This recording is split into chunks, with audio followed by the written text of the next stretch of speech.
রব্বিনা লামুনকালিবুন। আলহামদুলিল্লাহ, আল্লাহ রাব্বুল আলামিনের দরবারে শুকরিয়া। আমরা আজকে 2 দিন পর্যন্ত মদিনাতুল মুনাওয়ারায় অবস্থান করছি। আল্লাহ রাব্বুল আলামিন যদি কবুল করেন, আগামী শনিবার পর্যন্ত আমরা মদিনাতুল মুনাওয়ারায় থাকবো। শনিবার আমরা সম্ভবত জোহরের নামাজের পরে মক্কাতুল মুকাররমার উদ্দেশ্যে রওনা হব ইনশাআল্লাহ। বাকি আমরা সংক্ষিপ্ত যে সফরে এসেছি, দেখতে দেখতে 2 দিন অতিবাহিত হয়ে আজকে 3য় দিন চলছে। একটা সময় দেখা যাবে যে আমাদের এই সফরের 14 দিন চোখের পলক দিতে না দিতেই আমরা অতিক্রম করে ফেলব। ঠিক এমনিভাবে আমাদের জীবনের গতিপথ এক সময় থেমে যাবে। এই জীবনের গতিপথ থেমে যাওয়ার আগে আমরা আখিরাতের পাথেও যতটুকু সংগ্রহ করে নিতে পারি, এটাই আমাদের পুঁজি। আজকে মদিনাতুল মুনাওয়ারার কয়েকটা বিশেষ জায়গা জিয়ারা এবং কিছু আমলের জন্য আমরা বের হয়েছি। আল্লাহ যদি কবুল করেন, এই জায়গাগুলো ঘুরে সর্বোচ্চ 2 ঘন্টার মধ্যে আবার আমরা আমাদের নিজ নিজ হোটেলে আমরা ফিরে আসতে পারবো ইনশাআল্লাহ। আমরা আজকে যে জায়গাগুলোতে যাব, এর মধ্যে পর্যায়ক্রমে মসজিদে কোবা, মসজিদে কেবলাতাইন, সাবা মসজিদ এবং মাকবারায়ে শুহাদায়ে উহুদ, মূলত এইগুলো আমরা জিয়ারা করব। আপনারা এই যে খেয়াল করেন, বাম পাশে যে একটা মসজিদ দেখা যায়, এটাকে তুর্কি মসজিদ বলে। ডান পাশের যে স্থাপনা, এটা একসময় সৌদি আরবকে তুরস্ক শাসন করত। যখন তুরস্ক শাসন করত, তখন তুরস্ক থেকে এই মদিনায় সরাসরি রেলপথ চালু ছিল। এই রেল স্টেশনটা মূলত ওই সামনে বাম পাশে। এগুলো সব তুর্কি স্থাপনা।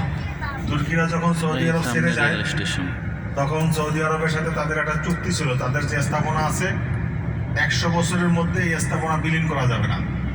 এই জন্য এই স্থাপনা কোনোটাই ভাঙা হয় নাই। এদের ভিতরে একটা পার্কের মতো এখানে, আর বাম পাশে এটা হলো এই রেল স্টেশন। বাদশাহ আব্দুল হামিদ পাইতাত, তার আমলে মূলত এই রেল লাইন স্থাপনের প্রক্রিয়া শুরু হয়। কিন্তু বর্তমানে আর এটা চালু নাই। বর্তমানে রেলপথ চালু আছে মক্কা মদিনা, কিন্তু সেটা ভিন্ন দিক দিয়ে। এগুলো এখন একটা দর্শনীয় স্থান বা জাদুঘর হিসাবে পতিত অবস্থায় আছে। এগুলো সব তুর্কি স্থাপনা। এরকম সৌদি আরবের বিভিন্ন জায়গায় দেখবেন। আমরা যে জায়গাগুলোতে যাবো আজকে, এই জায়গাগুলোতে যতগুলো মসজিদ দেখবেন, পুরনো মসজিদ, এই সবগুলো তুর্কিদের স্থাপনা।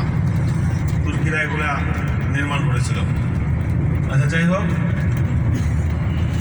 শেখ আউয়াল মসজিদ কোবা। আমরা এখন যেখানে যাব প্রথম, সেটা হলো মসজিদে কোবা। মসজিদে কোবা হলো ইসলামের প্রথম মসজিদ। আল্লাহ রাসূল সাল্লাল্লাহু আলাইহি ওয়াসাল্লাম কাফেরদের অত্যাচারে অত্যাচারিত হয়ে আল্লাহ সুবহানাহু ওয়া তাআলার নির্দেশে যখন মক্কাতুল মুকাররমা থেকে মদিনাতুল মুনাওয়ারায় হিজরত করেন, এই হিজরত করে আসার পর আমরা এখন যেখানে যাচ্ছি, মদিনাবাসী নারী, পুরুষ, শিশু সবাই মিলে সম্মিলিত কণ্ঠে তলা আল বাদরু আলাইনা মিন সানিয়াতিল উদা ওয়াজাবা শুকরু আলাইনা মাদা আলিল্লাহিদা, এই নাশিদ অর্থাৎ এই গজল গাইতে গাইতে সুরের তালে তালে আল্লাহ রাসূল সাল্লাল্লাহু আলাইহি সাল্লামকে এখানে ইস্তেকবাল জানিয়েছিল। মক্কাতুল মুকাররমা আল্লাহ রাসূল সাল্লাল্লাহু আলাইহি সাল্লামের জন্মভূমি, কিন্তু স্বগোত্রীয় লোকদের কারণে তিনি সেখানে টিকতে পারেন নাই, থাকতে পারেন নাই। তারা তাকে নির্যাতন করেছে, অত্যাচার করেছে, জুলুম করেছে। এই জুলুমের মাত্রা যখন সীমালঙ্ঘনের পর্যায়ে, এমনকি কাফেররা আল্লাহ রাসূল সাল্লাল্লাহু আলাইহি ওয়াসাল্লামকে যখন হত্যা করার জন্য উদ্যত হয়েছিল, তখন আল্লাহ সুবহানাহু ওয়া তাআলার নির্দেশে আল্লাহ রাসূল সাল্লাল্লাহু আলাইহি সাল্লাম কয়েকজন সাহাবীকে সাথে নিয়ে তিনি মক্কাতুল মুকাররমা থেকে মদিনাতুল মুনাওয়ারায় হিজরত করে যখন আসেন, এই খবর মদিনাবাসীর কাছে পৌঁছার পর তারা আনন্দে উত্তেজিত হয়ে আল্লাহ রাসূলকে এই কোবা নামক স্থানে ইস্তেকবাল জানায়। তো আল্লাহ রাসূল সাল্লাল্লাহু আলাইহি সাল্লাম যখন মক্কাতুল মুকাররমা থেকে মদিনাতুল মুনাওয়ারায় আসেন, এই কোবা নামক স্থানে আল্লাহ রাসূলকে বহনকারী উট স্বইচ্ছায় বসে পড়ে। আল্লাহ রাসূল তাকে বসতে বলেননি, কিন্তু সে স্বইচ্ছায় এখানে বসে পড়ে। আল্লাহ রসুল সাল্লাল্লাহু আলাইহি সাল্লামও এখানে কয়েকদিন অবস্থান করেন এবং আল্লাহ রসুল সাল্লাল্লাহু আলাইহি সাল্লাম এখানে একটা মসজিদ নির্মাণ করেন। এটাই ইসলামের প্রথম মসজিদ। এই মসজিদে কোবা আমরা যেখানে যাচ্ছি এটা ইসলামের প্রথম মসজিদ। তো এটা যেহেতু ইসলামের প্রথম মসজিদ এবং আল্লাহ রাসূল সাল্লাল্লাহু আলাইহি সাল্লামকে মদিনাবাসী এখানে সানন্দ চিত্তে গ্রহণ করেছিল, সেই বরকতময় করার জন্য আল্লাহ সুবহানাহু ওয়া তাআলা সকল হজ ওমরা পালনকারীদের জন্য এই মসজিদে 2 রাকাত নামাজ আদায়ের প্রেক্ষিতে একটা কবুল ওমরা হজের সমপরিমাণ সওয়াবের ঘোষণা দিয়েছে। পৃথিবীতে 4টা মসজিদ সবচেয়ে বেশি সম্মানিত, সব মসজিদই সম্মানিত, তার মধ্যে 4টি মসজিদ অধিক সম্মানিত। এর মধ্যে হলো বাইতুল্লাহ মক্কাতুল মুকাররমা যেখানে আমরা যাব, মসজিদে নববী, তৃতীয় হলো মসজিদে আকসা, আর চতুর্থ হলো এই মসজিদে কোবা। সম্মানের দিক থেকে চতুর্থ সম্মানিত মসজিদ হলো এই মসজিদে কোবা। এখানে 2 রাকাত এক সফরে 2 রাকাত নফল নামাজ আদায় করলে একটা কবুল উমরা হজের সমপরিমাণ সওয়াব পাওয়া যাবে। তবে একথা মনে করার কোনো কারণ নেই যেখানে গিয়ে প্রতি 2 রাকাতেই তো একটা উমরা হজের সমপরিমাণ সওয়াব তাহলে যত বেশি বাড়ি আদায় করি না, বিষয়টা এমন না।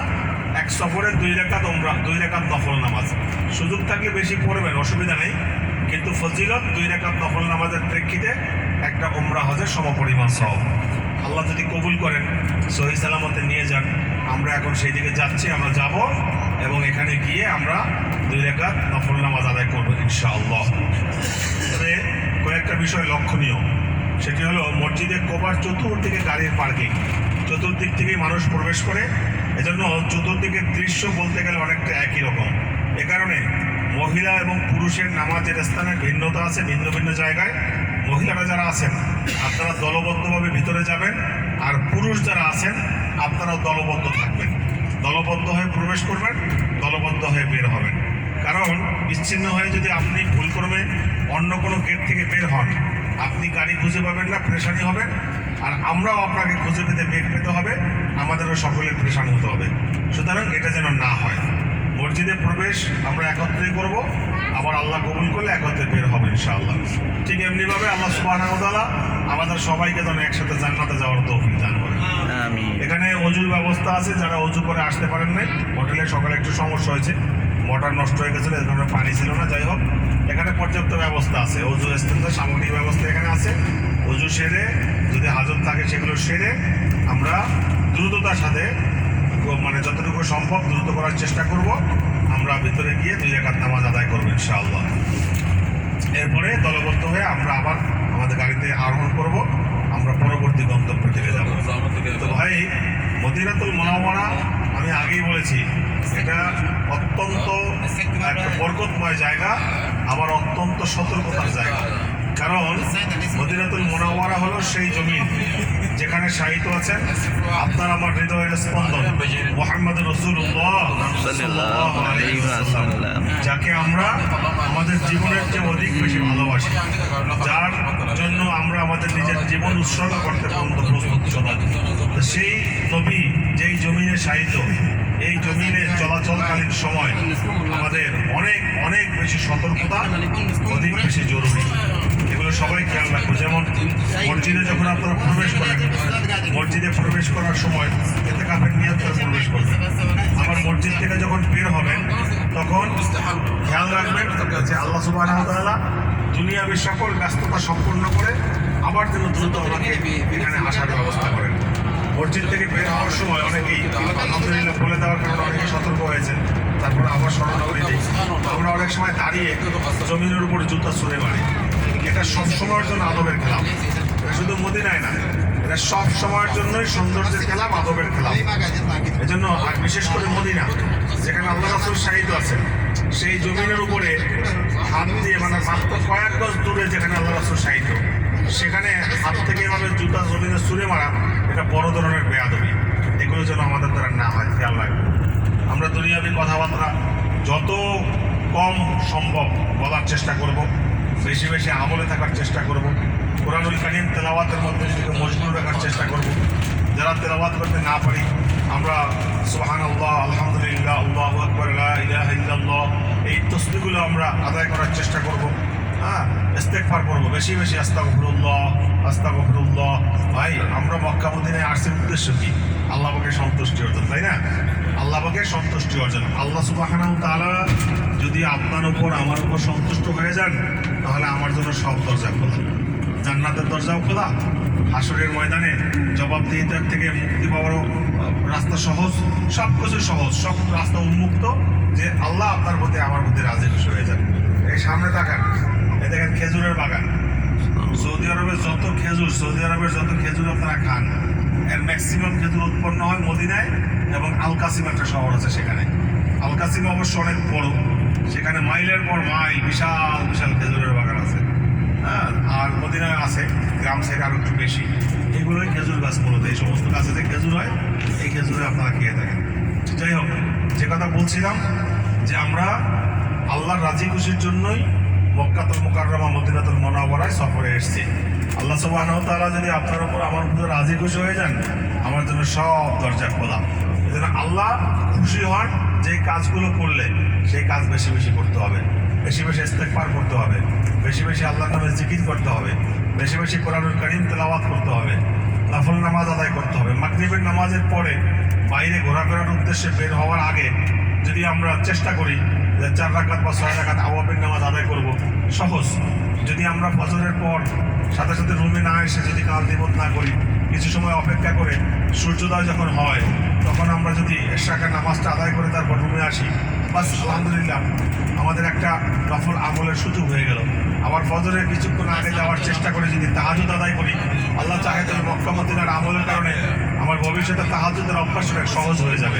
ঠিক এমনিভাবে যত নফল নামাজ বেশি আদায়ের সুযোগ আছে এমনিতেও নফল নামাজ আদায় করা যায়, কোনো ওয়াক্ত লাগে না। নফল নামাজের জন্য এশরাকও লাগে না, আওয়াবিলও লাগে না, যে কোনো সময় নফল নামাজ আদায় করা যায়। হারাম সময় যেগুলো সূর্যাস্ত, সূর্যোদয় এবং দ্বীপ্রহর, এই 3 সময় ব্যতীত অন্য যে কোনো সময় আপনি যতটুকু পারেন নফল নামাজের মধ্যে নিজেকে নিয়োজিত রাখার চেষ্টা করেন, তেলাওয়াতের মধ্যে লিপ্ত থাকেন, জিকির আজকারের মধ্যে লিপ্ত থাকেন। ভাই এই আমলগুলো করা এটা আমার নিজের প্রয়োজনে। আল্লাহ রাব্বুল আলামিন আমাদের সবাইকে সহি বুঝ দান করুক এবং আমরা যেন বেশি বেশি আমলের মধ্যে থাকতে পারি, আল্লাহ সেই তৌফিক দান করুক। আমরা এই যে মসজিদে আসছি এটাই মসজিদে কোবা, এটাই মসজিদে কোবা। গাড়ি যেখানে রাখবে, গাড়ির থেকে নেমে যাদের হাতে মোবাইল আছে গাড়ির সামনে আর যে নেম প্লেটটা আছে এখান থেকে নাম্বারটা ছবি তুলে নিয়ে যাবেন। কারণ এই একই কোম্পানির একই কালারের কিন্তু গাড়ি আরও এখানে থাকতে পারে, থাকাটাই স্বাভাবিক। কারণ গাড়ি তো একটা কোম্পানির একটা গাড়ি না, অনেক গাড়ি থাকে। আর দেশের ম্যাক্সিমাম গাড়িগুলোই কোম্পানির যে গাড়িগুলো ম্যাক্সিমাম গাড়ি দেখবেন যে সেম কালারের, এজন্য বোঝা একটু কঠিন। এজন্য আপনারা ওই নাম্বারটা নিয়ে যাবেন, তাহলে আপনার জন্য খুঁজে পাওয়াটা সহজ হবে। আলহামদুলিল্লাহ দেখছেন এখানে প্রচুর মানুষের ভিড়, কিন্তু সমানভাবে প্রচুর মানুষের ভিড়। আমরা এই ভিড়ের মধ্যে যেন হারিয়ে না যাই, এজন্য দলাদল করা আমাদের জন্য জরুরি। আল্লাহ রাব্বুল আলামিন যদি কবুল করেন, আল্লাহ রাব্বুল আলামিন যদি কবুল করেন আমরা পর্যায়ক্রমে বাকি জায়গাগুলোতেও যাব। সবগুলো জায়গা বরকতময়, সবগুলো জায়গা আমাদের জন্য শিক্ষণীয়। এই জায়গাগুলো যাওয়া শুধু যেন নিছক ভ্রমণ না হয়, এই জায়গাগুলো থেকে আমরা শিক্ষা গ্রহণ করব। আল্লাহ রাসূল সাল্লাল্লাহু আলাইহি সাল্লামকে স্বগোত্রীয় লোক আশ্রয় দেন নাই, কিন্তু মদিনার মানুষ তাকে আদরে বরণ করে নিয়েছেন। এখান থেকে উত্তম শিক্ষা হলো ভালো কাজ যেই করুক না কেন, ভালো কথা যেই বলুক না কেন, তার পক্ষ অবলম্বন করতে পারাটাও সৌভাগ্যের বিষয়। যেমন মদিনাবাসী আল্লাহ রাসূল সাল্লাল্লাহু আলাইহি সাল্লামকে সাদরে গ্রহণ করার কারণে আল্লাহ সুবহানাহু ওয়া তাআলা যে স্থানে মদিনাবাসী আল্লাহ রাসূলকে গ্রহণ করেছিলেন সেই স্থানটাকে বরকতময় করে দিয়েছেন। এজন্য আমরাও সবসময় ভালোর পক্ষে, সত্যের পক্ষে আমরা থাকার চেষ্টা করি। সবসময় সত্যের পক্ষ অবলম্বন করার মধ্যেই কামিয়াবি, সবসময় সত্য কথা বলার মধ্যেই কামিয়াবি। অন্যায়ের পক্ষে চুপ থাকা, অন্যায়ের পক্ষ অবলম্বন করা এটা সর্বক্ষেত্রে নিন্দনীয় কাজ।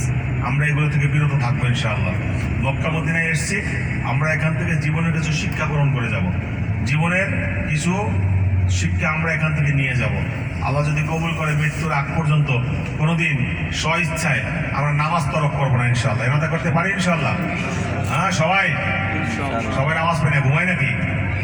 আল্লাহ যদি হায়াতে বাঁচাই রাখেন মৃত্যুর আগ পর্যন্ত কোনোদিন এক ওয়াক্ত নামাজ কাজা করবো না ইনশাআল্লাহ। অচেতন হয়ে গেলে মানে অবচেতন মনে হয়ে গেলে সেটা ভিন্ন বিষয়। আল্লাহ রাব্বুল আলামিন হয়তো সেটা ক্ষমা চাইলে ক্ষমা করবেন, কিন্তু নামাজের হুকুম কি? নামাজের হুকুম অত্যন্ত কঠিন। জীবনের একদম চরম মুহূর্তে যদি নামাজের ওয়াক্ত আপনার থেকে অতিক্রম হয়ে যায়, তাহলে সেই নামাজ আদায়ের জন্য নির্দেশনা রয়েছে। এমনকি যদি কেউ নামাজ আদায় করতে না পারে, তাহলে তার যারা ওয়ারিশ আছে তাদের জন্য সেই নামাজের কাফারা আদায় করার হুকুম আছে। এজন্য বিষয়গুলো আমরা স্মরণে রাখবো। ওকে মধ্যে এরকম আছে যে আপনি পানিতে ডুবে মারা যাচ্ছে, পানির নিচে আপনি তলিয়ে যাচ্ছেন, আর নামাজের সময় আপনার থেকে অতিক্রান্ত হয়ে যাচ্ছে। এই মুহূর্তেও আপনাকে ইশারায় হলেও নামাজ আদায় করতে হবে। যদি সেটা আদায় করা সম্ভব না হয়, কাফারা আদায় করতে হবে। এত কঠিন হুকুম। এক ওয়াক্ত নামাজ কেউ ইচ্ছাকৃত কাজা করলে তার জন্য 80 হুকবা, অর্থাৎ দুনিয়ার হিসাব অনুযায়ী 2,88,00,000 বছর জাহান্নামের আগুনে জ্বলতে হবে। 1 সেকেন্ডের জন্য একটা দিয়াশলাই ম্যাচের কাঠি জেলে হাতের তারার উপর রাখতে পারবো আমরা কয়জন আছি এখানে? একজনও নেই। একটা ম্যাচের কাঠি আগুনে জ্বালানোর পর সেটা আমরা সেই আগুনের মধ্যে হাত রাখবো এমন সক্ষমতা আমাদের কারো নাই। আর এক ওয়াক্ত নামাজ ইচ্ছাকৃত কাজা করলে, অর্থাৎ জোহরের নামাজ আসরে, আসরের নামাজ মাগরিবে, মাগরিবের নামাজ এশায়, এইভাবে যদি কেউ কাজা করে, তাহলে দুনিয়ার হিসাব অনুযায়ী 2,88,00,000 বছর জাহান্নামের আগুনে জ্বলতে হবে। জীবনে কত নামাজ আল্লাহ মাফ করুক আমাদের কাজা হয়ে গেছে। সেই ভুলগুলোর জন্য আমরা মক্কা মদিনায় আল্লাহর কাছে ক্ষমা চেয়ে নেব। আল্লাহ রাব্বুল আলামিন ক্ষমাশীল। আমরা বিশ্বাস করি আমরা যদি আল্লাহর কাছে ঠিকভাবে ক্ষমা চাইতে পারি, আল্লাহ রাব্বুল আলামিন অবশ্যই আমাদের ক্ষমা করবেন ইনশাআল্লাহ। তবে সচেতনতার সাথে কখনোই এই কাজগুলো, অপরাধগুলো আমাদের দ্বারা সংগঠিত হওয়া উচিত নয়।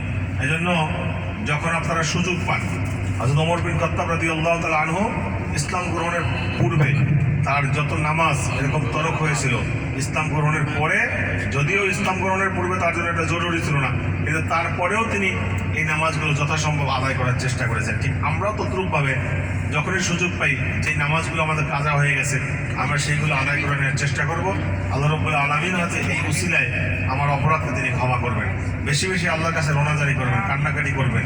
আল্লাহ রাব্বুল আলামিন কোনো কিছুর জন্য বান্দা ভান ধরুক এটা পছন্দ করেন না। ভান ধরা বুঝেন তো? কোনো কিছু পাওয়ার জন্য বাহানা করা, ভান ধরা, এটা আল্লাহ পছন্দ করেন না। কিন্তু শুধুমাত্র একটা জায়গায়, যখন আল্লাহর কাছে 2 হাত তুলবেন, তখন কান্না যদি নাও আসে, কান্নার ভান ধরা আল্লাহ রাব্বুল আলামিন এটাকে অনেক বেশি পছন্দ করেন। এই কথা বুঝতে পারছেন? আল্লাহ কোনো কিছুর জন্য ভান ধরাটাকে পছন্দই করেন না, কিন্তু আল্লাহর দরবারে যখন হাত তুলবেন, তখন কান্না না আসলেও কান্নার ভান ধরা আল্লাহ রাব্বুল আলামিন এটাকে পছন্দ করেন। এই জন্য যখনই আমরা আল্লাহর কাছে হাত তুলবো মোনাজাতের উদ্দেশ্যে, তখন চেষ্টা করবো 2 চোখের পানি ছেড়ে দিয়ে আল্লাহর কাছে ক্ষমা চাওয়ার জন্য। আল্লাহ রাব্বুল আলামিন আমাদের অন্তরের সব খবর জানেন। আপনার এবং আমার অন্তরের যে তামান্না, যে চাহিদা, আল্লাহ রাব্বুল আলামিন সেটা বুঝে যদি ঠিকভাবে আল্লাহর কাছে কান্না করতে পারি, আল্লাহর কাছে যদি চাইতে পারি, অবশ্যই আল্লাহ সুবহানাহু ওয়া তাআলা আমাদের সবাইকে ক্ষমা করবেন ইনশাআল্লাহ। এজন্য ভাই, মসজিদে নববীতে বসে যখনই সুযোগ পান, আল্লাহর কাছে হাত তুলেন, আল্লাহর কাছে 2 হাত তুলে রোনাজারি করেন, কান্নাকাটি করেন। আল্লাহ রাব্বুল আলামিন এই চোখের পানির বদৌলতে আপনাকে আমাকে ক্ষমা করে দিবেন। আপনার আমার বাবা মা, আপনজন, আত্মীয় স্বজন যারাই দুনিয়া থেকে চলে গেছে, সবার জন্য রোনাজারি করেন, সবার জন্য কান্নাকাটি করেন। আল্লাহ রাব্বুল আলামিন অবশ্যই সবাইকে মাফ করবেন ইনশাআল্লাহ। যাই হোক ভাই, আমরা মসজিদে কোবায় চলে এসেছে আলহামদুলিল্লাহ। এটাই মসজিদে কোবা। এটা ইসলামের প্রথম মসজিদ এবং দুনিয়ার সমস্ত মসজিদের মধ্যে সম্মানের দিক থেকে 4র্থতম সম্মানিত মসজিদ। গাড়ি থেকে একটু দ্রুততার সাথে নামতে হবে, খেয়াল রাখবেন, কারণ অনেক জায়গায় গাড়ি দাঁড়ানোটা সহজ না। এটা আমার বাংলাদেশ না, চাইলেই ড্রাইভার যে কোনো দিক থেকে গাড়ি ঢুকাই দেবে আর যে কোনো জায়গায় ব্রেক করে নামাবে। এদেশে এটা সম্ভব না। এদেশের নির্দিষ্ট কিছু কানুন আছে, এই কানুনগুলো এদের মেনে চলতে হয়। নির্দিষ্ট জায়গা ছাড়া পার্কিং করলে পুলিশ জরিমানা করে দেয়। আর জরিমানা করার জন্য পুলিশ গাড়ির কাছে আসা লাগে না, বিভিন্ন জায়গায় ক্যামেরা লাগানো আছে, বাস এই ক্যামেরার মাধ্যমে অটো জরিমানা হয়ে যায়। এজন্য আমাদের একটু সচেতন থাকতে হবে যে ওরাও যাতে বিপদে না পড়ে। আমরা এখানে নেমে আমরা মসজিদের দিকে হেঁটে যাবো ইনশাআল্লাহ। ওখানে গিয়ে 2 রাকাত নামাজ আদায় করে আবার আমরা সম্মিলিতভাবে একত্রে আমরা এখানে আসবো ইনশাআল্লাহ। المناسبة